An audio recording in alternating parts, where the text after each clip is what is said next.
असां सिंधी क़ौम जे मर्ज़ीअ में यकीन रखूं था असां सिंधी क़ौम जे क़ुवत में यकीन रखूं था ऐं मूंखे इहा हक़ आहे त जॾहिं बि सिंध सॾु कयो जॾहिं बि सिंध सॾु कयो त पर्ची पट के वर वियो अॼु हिते शहीद बाबा जी मज़ार ते गॾु थी करे क़ौमी ॿधीअ जो सबूत ॾिनो आहे ऐं इहो ई वचन शहीद बाबा जी मज़ार जे अॻियां वरजाइण आया आहियूं त शहीद बाबा तुंहिंजी जेका ॾसियल वाट आहे उन ॾसियल वाट ते हलंदासीं ऐं क़ौमी कारकुननि सां गॾु बीहंदासीं।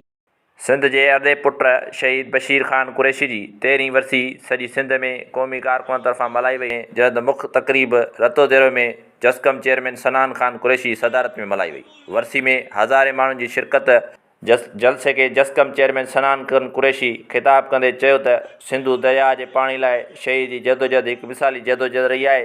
सिंधु दरिया मथां पंजाब ऐं वफ़ाक़ पारां कालाबाग डैम ठाहिण जो मसइलो हुजे या ग्रेटर थर केनाल जो मनसूबो हुजे, शहीद बशीर ख़ान कुरैशी अकेले सिर सॼी सिंध में तारीख़ी एहतजाज करे सिंध जे रोडनि ते धरना आया। केनाल ख़िलाफ़ 20 अप्रैल ते सॼी सिंध में शटर बंद ऐं फीथा रोक आम हड़ताल जो सॾु ॾियां थो। कंहिंखे कामयाबु बणाइण लाइ हर माण्हू खे अपील करियां थो त जेकर पंजाब जा वक़्त जा हुक्मरान पंहिंजी ज़िद तां न था सिंधु दरिया मथां केनालनि जो फ़ैसिलो वापसि न वरितो वियो त पोइ 25 अप्रैल ते सन में रबर सिंध साईं GMC जी वरसी वारे क़ौमी जलसे में अहम ऐलान कयो वेंदो।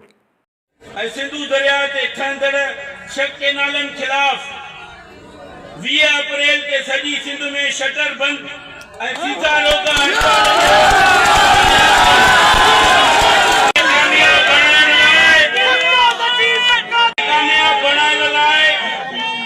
हर माण्हूअ खे अपील करियां थो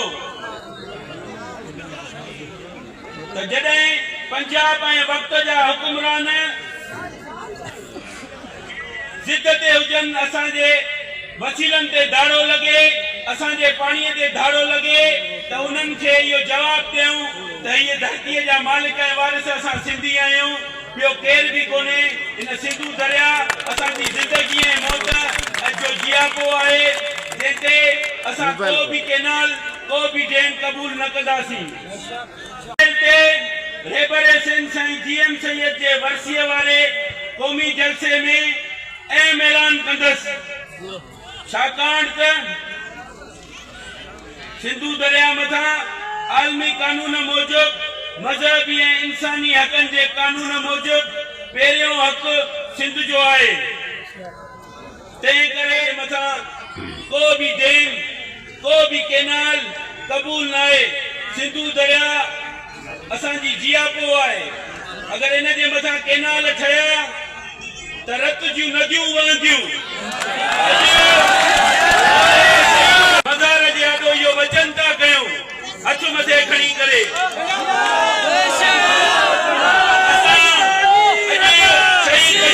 इन्हनि खे रद्द नथा करायूं तेसीं ताईं जिदोजहद जारी रहंदी। जीअं साईं GM सैयद जीअं शहीद बशीर ख़ान कुरैशी अॼु सिंध जे अॻिते पुट शहीद बशीर ख़ान कुरैशी जी 13वीं वरसी आहे। सिंध जे आशिक़नि सॼी उमिरि सिंध धरतीअ सां जिदोजहद कंदे गुज़ारी। सिंधु दरिया जे पाणीअ लाइ शहीद जी जिदोजहद हिकु मिसालिया जिदोजहद आहे। सिंधु दरिया मथां पंजाब ऐं वफ़ाक़ पारां कालाबाग डैम ठाहिण जो मसइलो हुजे या सॼी सिंध में तारीख़ी एहतजाज करे सिंध जे रोडनि ते तारीख़ी धरना आया। सिंध में ते बुख हड़तालूं कयूं ऐं सिंध जे पाणीअ वारे मसइले ते गॾियल जिदोजहद जो मुख्य हिसो रहियो। पाणीअ वारी जिदोजहद में केस में रूपोश रहियो ऐं जेलनि जो सीगार पिणु रहियो, जंहिं नतीजे में पंजाब खे मजबूर थी सिंधु दरिया मां पाणीअ जे गैर कानूनी मंसूबे खे रद्द कयो। उहो ई सबबु हुयो जो अॼु संदसि लाजवाब जिदोजहद के सलाम पेश करे थी। मुंहिंजी सिंध जा वारसो शहीद पाणीअ वारी जिदोजहद खां सवाइ सिंध जे क़बाइली जहिड़ा ख़तम कराइण लाइ अहम किरदारु अदा कयो, जंहिंजे नतीजे में सवे क़बाइली जहिड़ा ख़तम कराए सिंध में अमन बहाल करायो। शहीद सिंध में दारी आबादकारी, बुख बदालीअ जे खिलाफ तारीख़ी जिदोजहद कई। हिन खटे ज़िले में समुंड जी साहेली किनारे ते दारियुनि खे आबाद करण लाइ गैर कानूनी तौर ते ठहंदड़ ज़ुल्फ़कार आबाद जी सख़्त लफ़्ज़नि में मज़म्मत कई, उन जे लाइ जिदोजहद कई, उनखे रद्द करायो।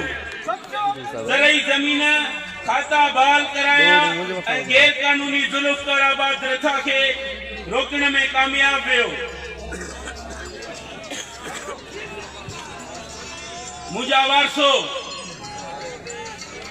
शहीद बशीर खान रेबर सिंध साईं जीएम सैयद जे फिक्र खे खणी सिंध जे नंढनि वॾनि शहरनि में ऐं ॻोठनि में जिदोजहद ज़रिए रेबर जो फिक्र पहुचायो। इंटरनेशनल शहर कराचीअ में लखे माण्हू गॾु करे फ्रीडम मार्च करे सिंध जी आज़ादीअ जो केस आलमी इदारनि ताईं पहुचायो। ज़हर ॾेई क़त्ल कयो वियो। शहीद जे क़त्ल जो केस भी अञा ताईं दाख़िल नाहे थियो। जेको शहीद जो केस सिंधी क़ौम जी अदालत में आहे, हिकु ॾींहुं क़ौम ज़रूर इंसाफ़ कंदी। मुंहिंजी सिंध जा वारसो मौजूदा वक़्त में सभु वॾो मसइलो सिंधू दरिया जे पाणीअ जो आहे। पंजाब ऐं वक़्त जा हुकुमरान सिंधू दरिया मां गैर कानूनी तौर ते केनाल ठाहे सिंधू दरिया खे सुकाइनि था। सिंधू दरिया जो जियापो आहे। सिंध को भी डैम को भी केनाल कबूल न है। हथ मथे खणी करे ॿुधायो, को भी डैम को भी केनाल कबूल न है सिंध खे।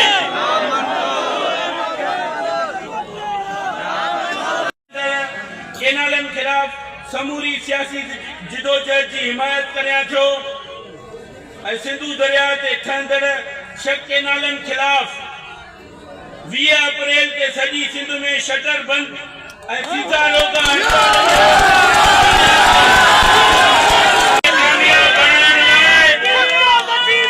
कामयाब बणाइण लाइ हर माण्हूअ खे अपील करियां थो त जॾहिं पंजाब ऐं वक़्त जा हुकुमरान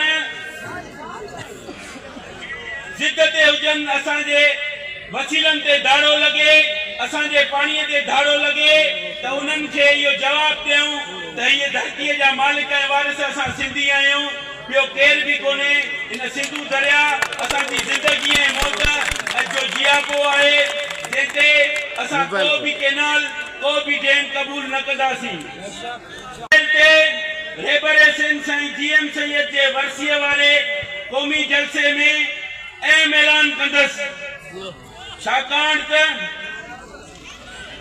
सिंधू दरिया मथां आलमी कानून मूजिब मज़हबी ऐं इंसानी हक़नि जे कानून मूजिब पहिरियों हक़ सिंध जो आहे। तंहिं करे अॼु शहीद जे जलसे में सभु हथ मथे खणी सिंधू दरिया जे मथां को बि केनाल क़बूल कोन्हे। अॼु ऐं सिंध खे 1945 वारे पाणीअ वारे खां में सिंधू दरिया मथां को बि केनाल, सिंधू दरिया मथां को बि केनाल, सिंध घुरे थी, सिंध घुरे थी, सिंध घुरे थी, सिंध घुरे थी। उन आज़ादीअ जे अलमबरदार साईं जीएम सैयद जे फिक्र जे सुपर सालार शहीद बशीर खान कुरैशी जी वर्सीअ जे ॾींहं ते 13वीं वर्सीअ जे ॾींहं ते हिते गॾु थी इहो वचन करण आया आहियूं त शहीद बशीर खान कुरैशी जेका तूं असांखे वाट ॾेई वियो आहे, जेको तूं असांखे रस्तो ॾेई वियो आहे, उन ते हलंदा रहंदासीं। जेका अदम तशद्दुद जी पॉलिसी आहे जेका तूं जंहिंखे असांखे हथ वठी करे तूं हलाए वियो आहे उन पॉलिसीअ ते अमल कंदा रहंदासीं ऐं तूं इहा जिदोजहद कंदा रहंदासीं। अॼु हिते रते डेरे में जेके बि दोस्त जेके बि ज़िलनि जा उहिदेदार पंहिंजे ज़िलनि मां तालुकनि मां काफ़िला वठी आया आहिनि उन्हनि सभिनी खे भलीकार चऊं था।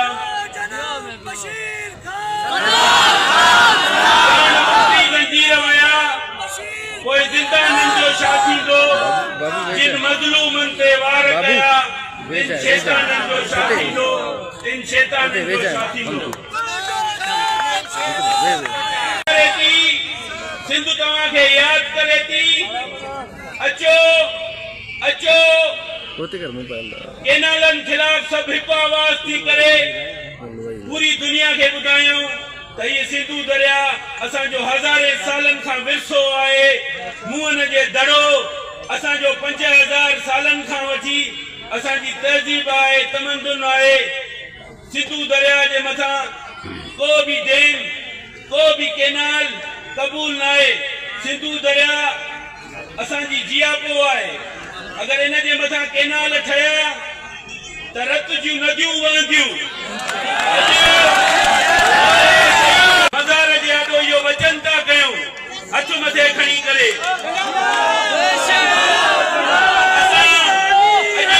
शहीद बशीर खान खे रद्द नथा करायूं तेसीं ताईं जिदोजहद जारी रहंदी।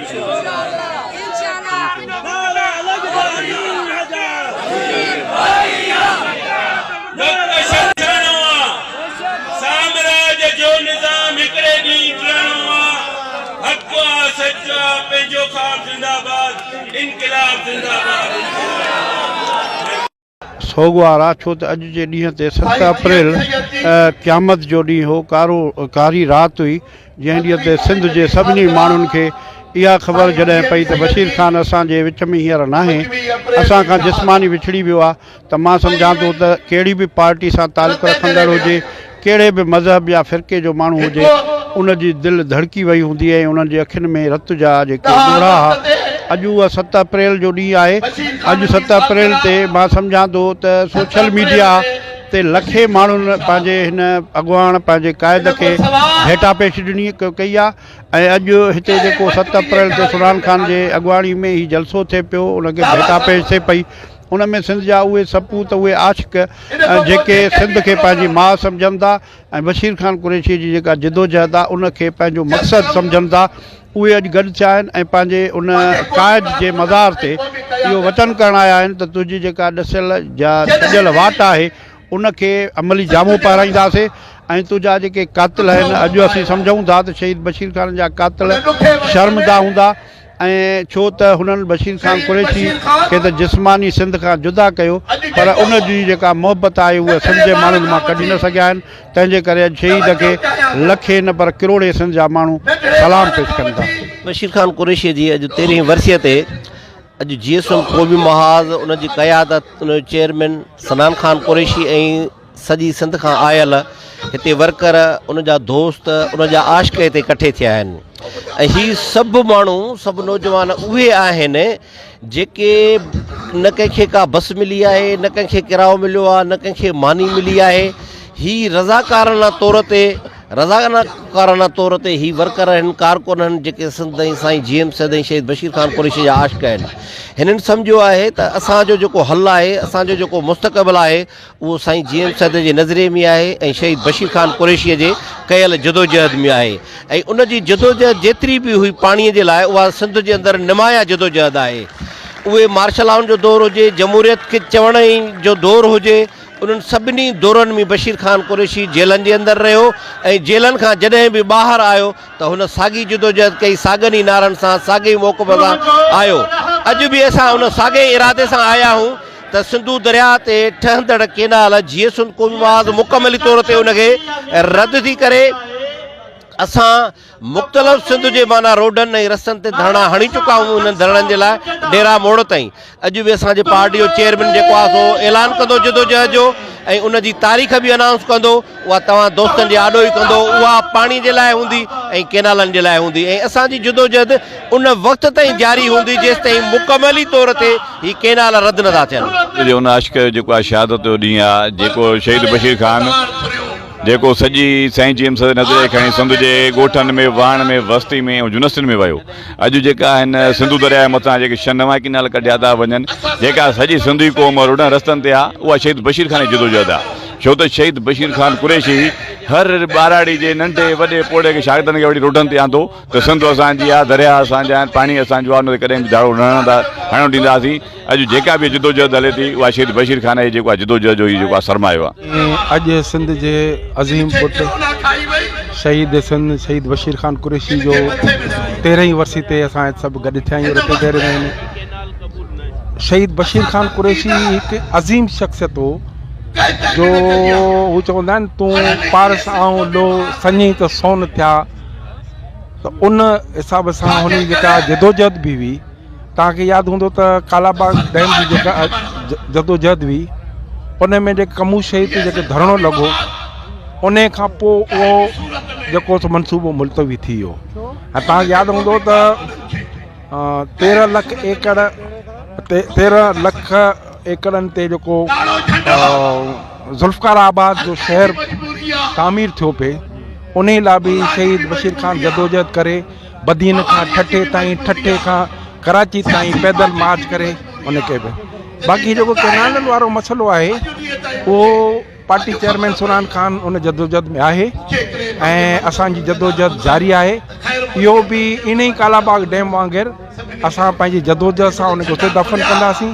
ऐं अॼु जेको ही जलसो आहे उन में पार्टी चेयरमैन आईंदा जो लाइ अमल तयारु कंदो ऐं उहा इंशाअल्लाह ताला तमामु तेज़ तहरीक हूंदी जंहिंमें असां हिन केनालनि खे मुकमल तौर ते ख़तमु कराईंदासीं। अक्सर माण्हू पाण जीअण लाइ क़ौम खे मारे वेंदा आहिनि, के माण्हू मरंदे मरंदे क़ौम जीआरे वेंदा आहिनि। 7 अप्रैल उहो कारो ॾींहुं आहे जंहिं सुवारी सिंध खे यतीम करे छॾियो हो। कराची मंगो पीर साफ़ी ज़ीशान हफ़ीज़ बलोच जे सर ते शहीद बशीर ख़ान कुरैशी जी 13वीं वरसी जे मौक़े ते कराची मंगो पीर शहीद बशीर ख़ान कुरैशी जे आशिक़नि तरफ़ां शहीद सिंधु देश बशीर ख़ान कुरैशी जे तस्वीर आॾो गुल रखी ॾिया ॿारे भेटा पेश कई वई। उन मौक़े ते साफ़ी ज़ीशान हफ़ीज़ बलोच ऐं ॿियनि मीडिया सां ॻाल्हाईंदे चयो त सिंध सां इश्क जे ॾोह में 7 अप्रैल जी अबागी राति शहीद बशीर ख़ान कुरैशी खे ज़हर ॾेई शहीद कयो वियो। शहीद बशीर ख़ान कुरैशी जी शहादत खां पोइ सिंध निधड़की थी वई। ज़ीशान हफ़ीज़ बलोच ऐं ॿियनि वधीक ॻाल्हाईंदे चयो त पंजाब साम्राज सिंधु दरिया ते केनाल ठाहे सिंध खे सुकाइणु चाहे थी, पर असां इहो वचन था कयूं त सिंधु खे बचाइण ख़ातिर रत जे आख़िरी फुड़े ताईं जदोजहद जारी रखंदासीं। शहीद बशीर ख़ान कुरैशी जो अॼु शहादत जो ॾियारो आहे। जीअं त सॼी सिंध में शहीद बशीर ख़ान कुरैशी खे भेटा पेश कई वई आहे। उन हवाले सां मंगो पीर में बि हिकिड़ो नंढिड़ो प्रोग्राम शहीद जे आशिक़नि तरफ़ां कयो वियो आहे ऐं शहीद बशीर ख़ान कुरैशी जी यादि में हुनखे दिया ॿारे भेटा पेश कयो वियो आहे। मां सभिनी दोस्तनि जो जेके बि हिन प्रोग्राम में शरीक थिया, मां उन्हनि सभिनी जो थोराइतो आहियां जेको पंहिंजी क़ीमती वक़्तु कढी शहीद बशीर ख़ान कुरैशी खे जन भेटा पेश कई। ऐं हिन शहीद बशीर ख़ान कुरैशी जे शहादत जे ॾियारे जे मौक़े ते असां वफ़ाक़ी हुकूमत खे ऐं पंजाब खे इहो ॿुधाइण था चाहियूं त जेको केनालनि वारो मनसूबो आहे, जेका पंजाब हुकूमत सिंधु दरिया मां केनाल पई कढे ऐं चोलिस्तान वारे ज़मीन खे आबाद थी करे, जेका गैराबाद ज़मीन आहे ऐं सिंध जी जेका 1000 एकड़ ज़मीन आहे उनखे गैराबाद करण जी कोशिशि पई करे, बंजर बनाइण जी कोशिशि पई करे, त असां उनखे इहो ॿुधाइण था चाहियूं त इहो तव्हांजी जेको मनसूबो आहे हिनखे असां रद्द कंदासीं ऐं कंहिं बि सूरत में इहो कामयाबु थियणु कोन ॾींदासीं। सिंधी माण्हू कामयाबु थियणु कोन ॾींदा, हिनखे असां नाकाम बणाईंदासीं। छो त सिंध आहे ऐं सिंधु दरिया आहे त असीं बि आहियूं, अगरि सिंधु दरिया न आहे त असीं बि न आहियूं। सिंध जी पहचान सिंधु दरिया सां ई आहे।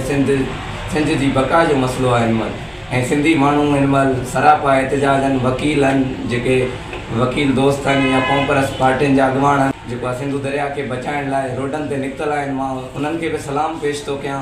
ऐं जेको हाणे कुझु ॾींहंनि पहिरियां कराची बार एसोसिएशन जो सदर जेको आहे आमिर नवाज़ वड़ाइच साहिबु हुन ऐलान कयो आहे अगरि पंजाब हुकूमत वफ़ाक़ी हुकूमत जेका ही केनाल पई कढे, अगरि इहो मनसूबो हिननि रद्द न कयो त असां पंजाब बॉर्डर बंदि कंदासीं ऐं इहो रेलवे ट्रैक बि बंदि कंदासीं। त इन ऐलान जो बि असां मुकमल हिमायत था कयूं ऐं वचन था कयूं त सिंध जी ख़ातिर सिंधु दरिया जी ख़ातिर क़ुर्बानियूं ॾियण लाइ तयारु आहियूं। कंहिं बि सूरत में केनाल ठहणु कोन छॾींदासीं। पोइ चाहे असांखे क़ुर्बानियूं ॾियणियूं पवनि, चाहे असांखे जेल कटणा पवनि, चाहे असांखे का वॾी क़ुर्बानी बि छो न ॾियणी पए, ॾियण लाइ तयारु आहियूं। पर सिंधु दरिया मां केनाल कंहिं बि सूरत में क़बूल कोन कंदासीं।